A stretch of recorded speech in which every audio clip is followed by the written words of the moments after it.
Shalom, selamat pagi Bapak Ibu dan Saudara dikasih Tuhan.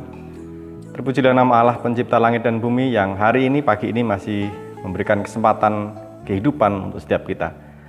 Mari kita senantiasa bersyukur kepada Allah atas anugerah, atas berkat-berkat yang terus Tuhan nyatakan dalam kehidupan kita.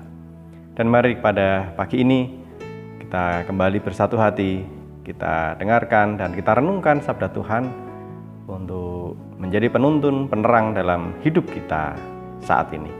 Mari kita berdoa.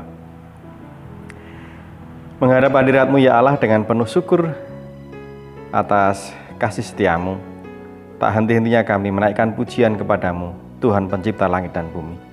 Kami bersyukur jika untuk anugerah keselamatan di dalam Yesus Kristus yang telah berkorban untuk kami semua. Dan hari ini Tuhan, kami bersama-sama hendak mendengarkan dan merenungkan firman-Mu. Kiranya Tuhan urapi kami, mampukan kami untuk mengerti dan juga Tuhan mampukan kami untuk melakukannya.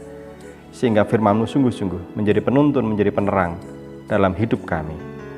Hingga hidup kami menjadi lebih baik, menjadi semakin layak di hadapan-Mu, menjadi berkat bagi banyak orang. Bersabdalah ya Allah, kami siap untuk mendengarkan. Di dalam nama Yesus Kristus Tuhan kami berdoa. Amin. Firman Tuhan pagi ini dari Injil Matius 22 ayat 34 sampai 36. Matius 22 ayat 34 sampai 36 demikian.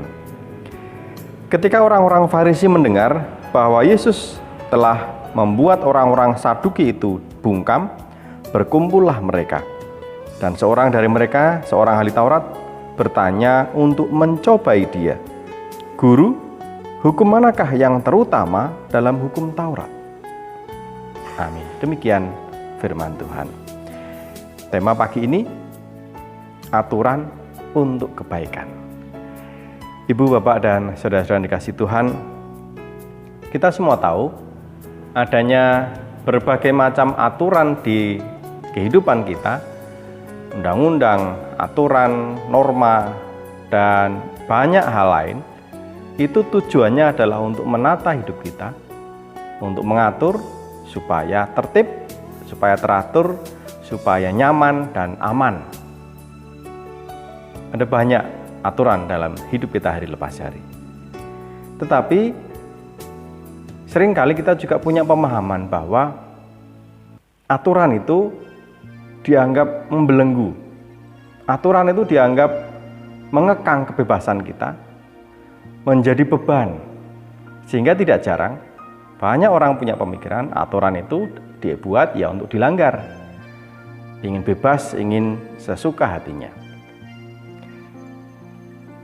Ini juga terjadi bukan hanya dalam hal aturan hidup sehari-hari, bahkan terkait dengan aturan atau perintah Tuhan pun manusia cenderung ngakali, mencari celah supaya tidak perlu melakukan, bahkan mencari celah untuk kepentingan dirinya sendiri.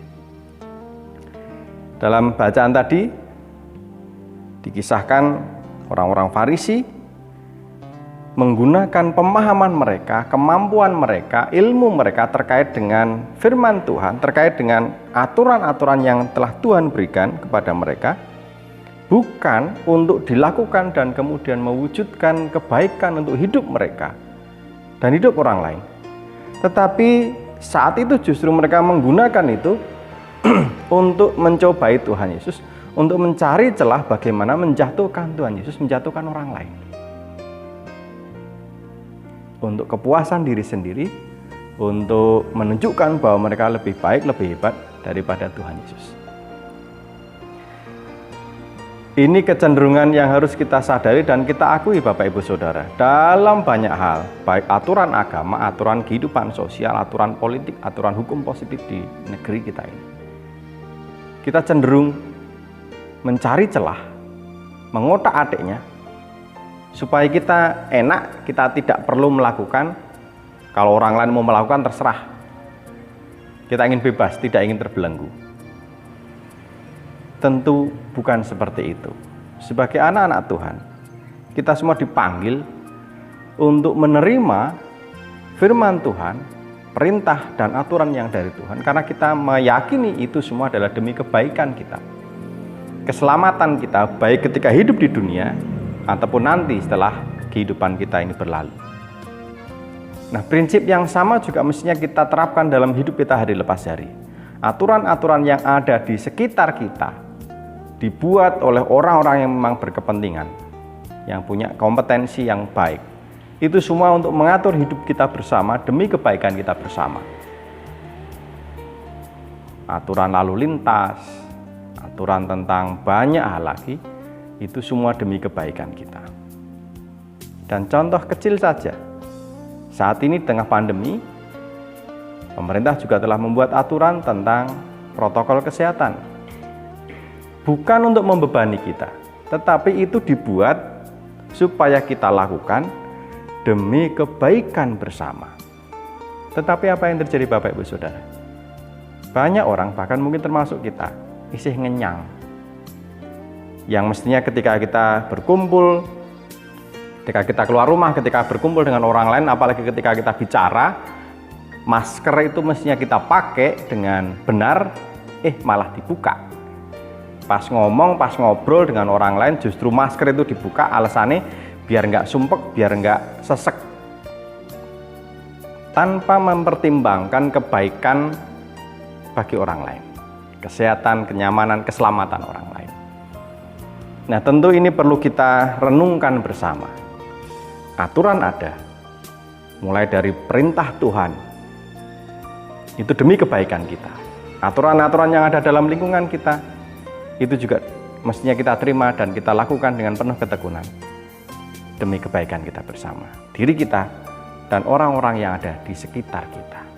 Itulah wujud dari orang-orang percaya milik Tuhan yang bertanggung jawab. Selamat menjalani kehidupan, selamat menjalani setiap aktivitas kita. Ingat, jalani dan lakukan peraturan apapun yang ada demi kebaikan kita bersama. Tuhan memberkati. Amin.